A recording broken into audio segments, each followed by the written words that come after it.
What's your property? Tiger. It's international. Take money once again. Nigeria. Already. This man. At my chest. Who's good up? Animbomira kushanda, nyangwe kushanda kuchini pamabanga. As long as chindi pabe kubata, ndichamira mira zika zakusaita. Animbomira kushanda, nyangwe kushanda kuchini pamabanga.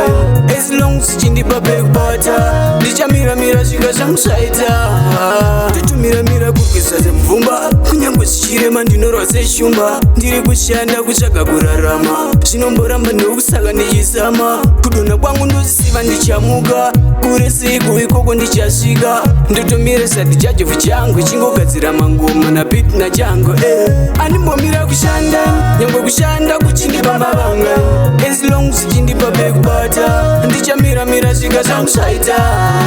Animbomira kushanda, nyangwe kushanda kuchindi pamabanga.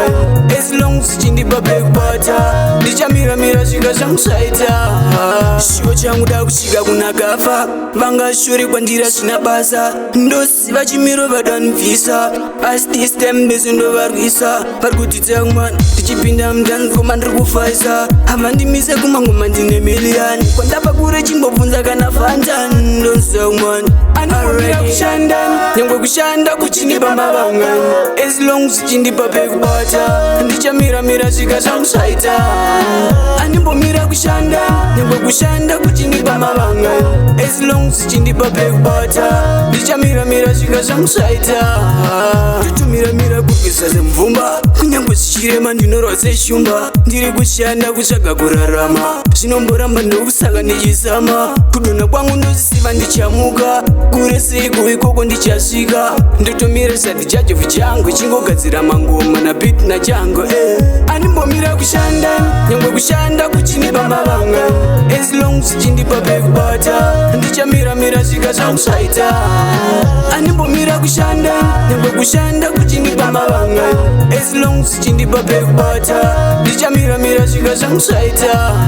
Shiwo changu da kusvika kunakafa, vangashore kwandira zvina basa. Ndosiva chimiro vadanivisa, asi tistem bezindovarwisa. Parikutidza kumwana save my ear, they probably should be more than please. Tidy things, can I find out?